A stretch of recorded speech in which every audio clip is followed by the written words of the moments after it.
بہرحال یہ جان لیجئے کہ نظام خلافت میں بالکل نیا بندوبست اراضی ہوگا، اور وہ اس اصول پر ہوگا یہاں کوئی زمین ملکیتی نہیں ہے، سب مسلمانوں کی اجتماعی ملکیت، مسلمانوں کو دو، مسلمانوں کی بہبود اور پوری ملک اور ملت کی بہبود کے لیے وہ زمینیں خرچ کی، اس کی آمد بھی خرچ ہوگی۔ باقی چند چیزیں جو ہیں اس کو مجھے بیان کرنے کی ضرورت نہیں، یہی موٹے اصول تھے۔ باقی یہ کہ شراب اور جمی مسکرات جو ہیں ان سب پر مکمل پابندی، اس پر شدید ترین تعزیرات ہو سکتی ہیں۔ ایرانیوں نے کر کے دکھا دیا اپنے ملک کو پاک، تو آخر ہم بھی تو کر سکتے ہیں۔ نظام خلافت آئے گا تو ان پر چوٹ پڑے گی۔ اسی طرح سطر اور حجاب، اس کی پابندی، جیسے کہ اسلام میں نظام خلافت میں قومیت جو ہے مخلوط نہیں ہے، غیر مسلم اور مسلمان مل کر ایک قوم نہیں بن سکتے، اسی طرح مسلمان معاشرہ وہ مخلوط معاشرہ نہیں ہے، عورت کا دائرہ کار اور ہے، مرد کا دائرہ کار اور ہے۔ اللہ نے عورت کو کوئی اور صلاحیتیں دی ہیں، مرد کو کچھ اور صلاحیتیں دی ہیں۔ ان کے لیے صحیح ان کی جسمانی ساخت، ان کی نفسیاتی ساخت، اس کے اعتبار سے دائرہ کار معین کر دیے گئے۔ ہاں اگر قومی سطح پر آپ کو ضرورت محسوس ہو یا انفرادی سطح پر کوئی خاتون ہے، بیوہ ہو گئی ہے، اول تو یہ کہ اس کی کفالت جو ہے اسلامی ریاست میں تو بیت المال کے ذمے ہے، لیکن اگر وہ کام کرنا چاہتی ہے تو کوئی حرام نہیں ہے، گھر پر بیٹھ کر کام کرے۔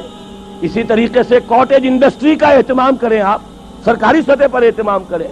اس کے علاوہ آگے بڑھ کر انڈسٹریل یونٹس بنائیے جہاں عورتیں کام کریں، عورتیں سپروائز کریں، اور ان کے ورکنگ آورز کم رکھے جائیں تاکہ وہ اپنے جو گھریلو ذمہ داریاں ان سے بھی عہدہ برا ہو سکے۔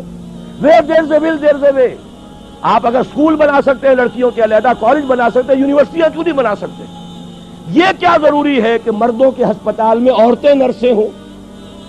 کیا مرد نرسنگ نہیں کر سکتے؟ کیا فوجوں میں جو آخری یونٹس ہوتے ہیں، جو فرنٹ پر جاتے ہیں یونٹس، ان میں کوئی عورت نرس ہوتی ہے؟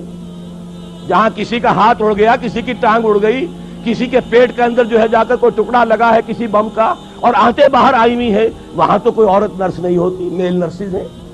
اسی طرح یہ کیا ضروری ہے کہ پی آئی اے کے اندر ایئر ہاسٹسز ہوں؟ کیا ضروری ہے؟ میں آج ہی سفر کر کے آیا ہوں، آج میں دیکھ رہا تھا کوئی خاص بات تھی یا تو کوئی ایئر ہاسٹسز کی ہڑتال تھی، کیا بات تھی؟ کوئی ایئر ہاسٹس موجود نہیں تھی۔ آخر وہ مرد کام کر رہے تھے، اسٹوورڈز، ہمارے سامنے ٹرے رکھنی تھی کھانے کی، انہوں نے رکھ دی۔ تو کیا ضروری ہے کہ عورت وہاں پر کام کرے؟ آپ عورت کو کام دیجئے، ساری پرائمری ایجوکیشن عورتوں کو دے دیجئے، پرائمری لیول پر کسی مرد کو ٹیچر نہ رکھیے، ان کی صلاحیتوں سے بہترین فائدہ اٹھا سکتے ہیں، اس لیے کہ ایک میٹرنل انسٹنکٹ ہے ان کے اندر۔ اللہ نے صنف نازک کے اندر مامتا رکھی ہے، شفقت رکھی ہے، چھوٹے بچوں کو اس مامتا اور شفقت کی ضرورت ہے، وہاں اس کو صحیح استعمال کیجئے۔ تو جہاں بھی آپ کا کام، اصل میں بات وہی ہے جو میں یہ چند تیزی کے ساتھ اشارے کر رہا ہوں، where there is a will there is a way۔ ارادہ ہو جائے کہ ہمیں چلنا ہے شریعت پر، ہمیں پیروی کرنی ہے محمد کی صلی اللہ علیہ وسلم، میرا دعویٰ ہے۔ بلکہ شاید آپ نے پڑھا ہو پروفیسر وارث میر صاحب، حال ہی میں ان کی برسی منائی گئی ہے، ان کا ایک مضمون بھی چھپا ہے، مجھ پر انہوں نے کوئی فکرے چست کی ہے اس میں کہ ڈاکٹر اسرار میں صلاحیتیں بڑی ہیں، فلاں ہے فلاں ہے فلاں، لیکن یہ ایسی باتیں اندر لگے ہوئے ہیں جو بہت جلد جو ہے کباڑ خانے کی زینت بن جائیں گی۔ حالانکہ وہی پروفیسر وارث میر ہیں، میں ان کے گھر پر جا کر حاضر ہوا، انہوں نے ایک مرتبہ ایسی باتیں پہلے بھی کہی تھی، میں نے کہا میں آپ سے یہ بات کرنے آیا ہوں، مجھے بتائیے کون سا مسئلہ ہے جس کا حل میں آپ کو نہیں بتا سکتا کتاب و سنت کے دائرے کے اندر؟ کوئی مسئلہ بیان کیجیے۔ مسکرا کر کھسیانے ہو کر رہ گئے تھے۔ میرے چھوٹے بھائی ڈاکٹر ابصار میرے ساتھ تھے، دونوں چونکہ یونیورسٹی پروفیسرز ہیں، وہاں جا کر کچھ نہیں کہہ سکتے۔ مجھے بتائیے کون سا مسئلہ ہے، میں آپ کو آپ کے گھر آ کر کہہ رہا ہوں کہ مجھے بتائیے کون سا مسئلہ ہے جو شریعت کے دائرے کے اندر رہ کر حل نہیں ہوتا۔ اگر اس کا حل موجود ہے تو پھر ہمیں شریعت کی پابندی کرنی ہے۔ بہرحال یہ بات جان لیجئے، یہ نظام خلافت یہ ایک بہت ہماگیر تبدیلی ہے، سطحی تبدیلی وہ تو ضیاء الحق صاحب نے بھی بہت کر لی، اس کا کچھ حاصل نہیں ہوا، اس سے سوائے بدنامی کے اور کچھ حصے میں نہیں آیا۔ ٹوٹل چینج، اب میں بتانا چاہتا ہوں توکل صاحب کو، یہ ٹوٹل چینج الیکشن سے نہ آج تک دنیا میں آیا ہے، نہ آ سکتا ہے، ناممکن، ٹوٹل چینج نہیں آ سکتا۔ الیکشن سے ٹھیک ہے بحران رفع ہو جائے گا، جو بھی اس وقت ہمارے یہ کرائسس تھا وہ ختم ہو جائے گا، میں ویلکم کر رہا ہوں، میں نے ہمیشہ تائید کی ہے۔ 1980 سے لے کر آج تک میں ریکارڈ پر ہوں کہ میں نے کہا الیکشن ہونے چاہیے۔ میں وہ واحد شخص ہوں شورا کے اندر کھڑے ہو کر میں نے کہا تھا ضیاء الحق صاحب کی شورا میں، اگر آپ نے یہاں پر سیاسی عمل کو روکے رکھا تو آپ دہشت گردی کے لیے جواز فراہم کر رہے ہیں۔ آپ اندازہ کیجئے کتنے خطرناک دن تھے، ہائی جیکنگ ہوئی تھی ہمارے جہاز کی، PIA کی، کابل لے جایا گیا تھا، ہمارے کئی آدمی قتل کر دیے گئے تھے۔ اس دور میں نے کہا تھا کہ یہ در حقیقت یہ اس کا جو ہے جواز آپ دے رہے ہیں اس لیے کہ آپ نے سیاسی عمل کو روک دیا ہے۔ الیکشن کروائیے، ورنہ یہ ہے کہ اس سے جو بھی برائیاں پیدا ہو رہی ہیں وہ آپ کے ذمہ آئیں گی۔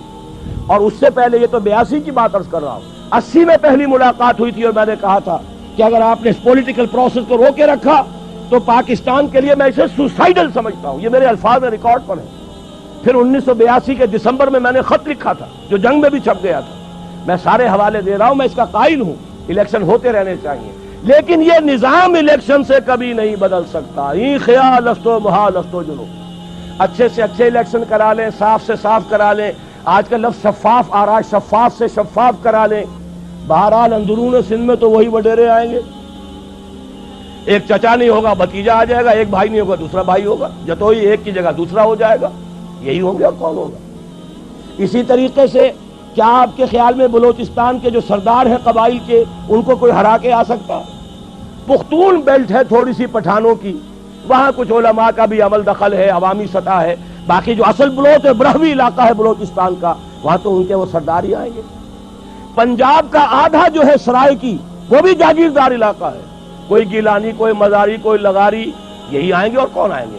وٹو یاسین وٹو نہیں ہوں گے، منظور وٹو ہوں گے، کوئی ایک کھرل نہیں ہوگا دوسرا کھرل ہوگا، تو وہ تو یہی ہوگا، اس لیے کہ وہ تو نظام۔ اب جب یہ لوگ آ جائیں گے جو زرعی ٹیکس نہیں لگنے دیتے، وہ اپنی جاگیروں پر اور زمینداریوں پہ کوئی آنچ آنے دیں گے؟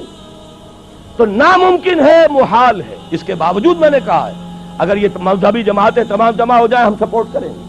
بہرحال کوئی رائے، کوئی وہاں پر بات کرنے والا اسلام کے حق میں ہو، شاید کو فائدہ ہو جائے، لیکن بشرطے کہ یہ سب ایک ہو جائے، جو میرے نزدیک معجزہ ہوگا۔ یہ الفاظ میں نے استعمال کیے پچھلے جمعے میں، معجزہ ہوگا اگر ہو گیا۔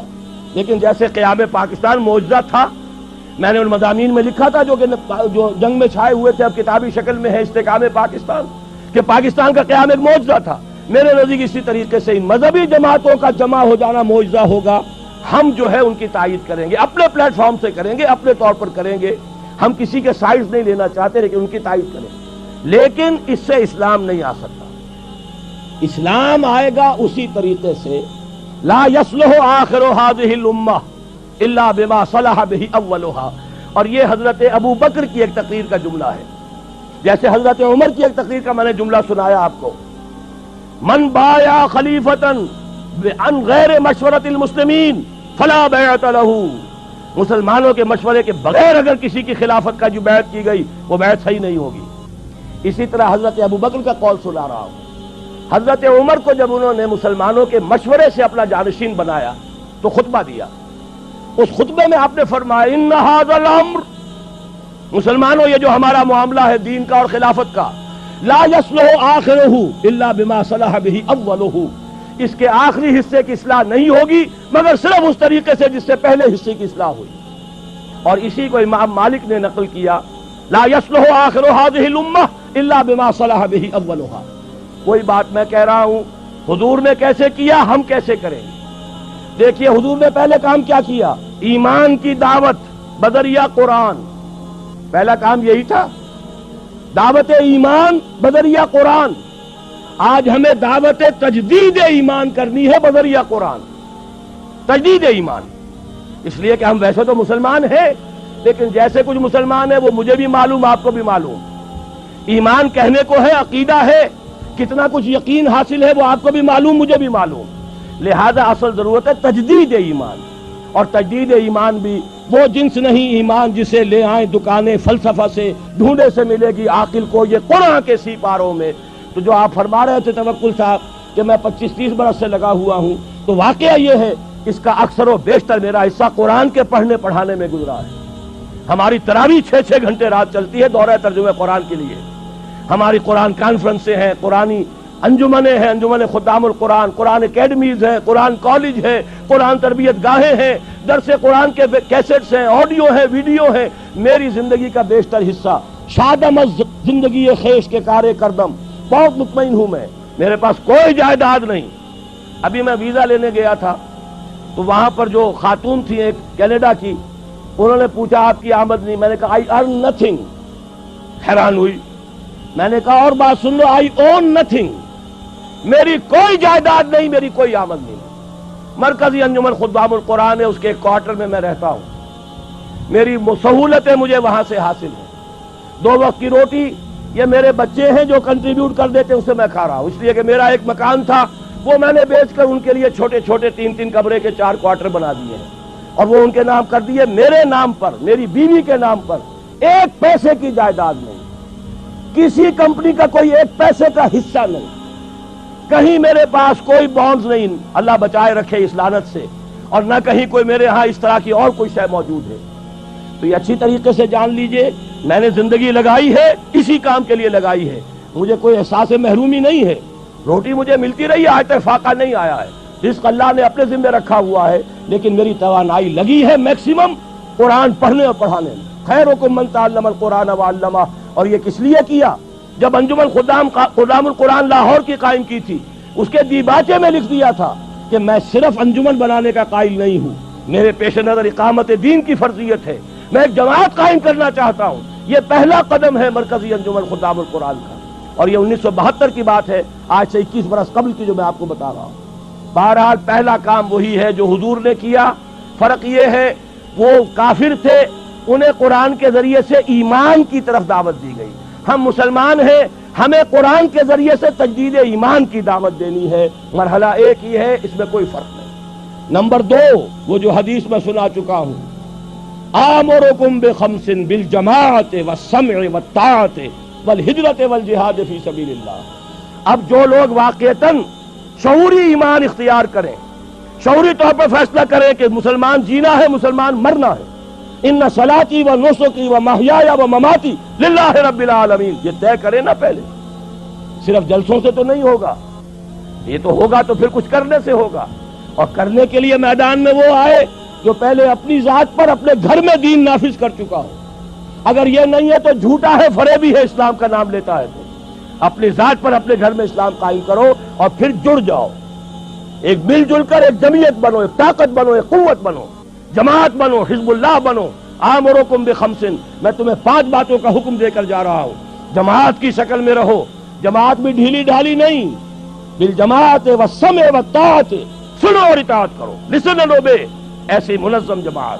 یہ منظم جماعت کیا کرے گی؟ ہجرت اور جہاد. ہجرت کے بارے میں پوچھا گیا، ای الہجرت افضل یا رسول اللہ، اے اللہ کے رسول یہ بتائیے سب سے افضل ہجرت کون سی ہے؟ فرمایا ان تہجر ما کرہ ربک، ہر اس چیز کو چھوڑ دو جو تمہارے رب کو پسند نہیں. یہی وجہ ہے میں نے جب جماعت تنظیم اسلامی کے نام سے قائم کی ہے، اس تنظیم اسلامی کی جماعت میں جو عہد نامہ ہے اس میں شمولیت کا، اس کی پہلی شق یہی ہے، انی اعاہد اللہ، میں اللہ سے ایک عہد کرتا ہوں، ان اہجر کل ما یکرہہ، ہر اس چیز کو چھوڑ دوں گا جو اسے ناپسند ہے. یہیں سے شروع ہوگی ہجرت. اسی کو کہا ہے یہ سب سے اونچی ہجرت ہے، افضل ہجرت ہے. اور اس کے بعد جہاد ہے، تن من دھن لگاؤ اللہ کے دین کے لیے، اللہ کے دین کی سربلندی کے لیے. اور اس کے 3 مرحلے آئے ہیں ہماری ایک حدیث کے اندر. تم میں سے جو کوئی بدی کو دیکھے، حدیث بہت عام ہے، سب کو یاد ہوگی، اس کا فرض ہے طاقت سے روکے، اور اگر اس کی ہمت نہیں ہے زبان سے روکے، اس کی بھی ہمت نہیں ہے تو دل سے نفرت ضرور رکھے، اور یہ ایمان کا کمزور ترین درجہ ہے. ظاہر بات ہے اس جماعت میں، تنظیم اسلامی میں، اس حزب اللہ میں، اس خلافت کو قائم کرنے والی آرگنائزیشن میں وہی لوگ آئیں گے جنہیں بدی سے نفرت ہے اور نیکی چاہتے ہیں کہ قائم ہو جائے. وہ معاونین کی تحریک ہم نے رکھی ہے، تحریک خلافت کے معاونین. تنظیم میں آنے کے لیے بیعت ہے، بیعت سمع و طاعت فی المعروف، شریعت کے دائرے کے اندر جو حکم دو گے مانیں گے.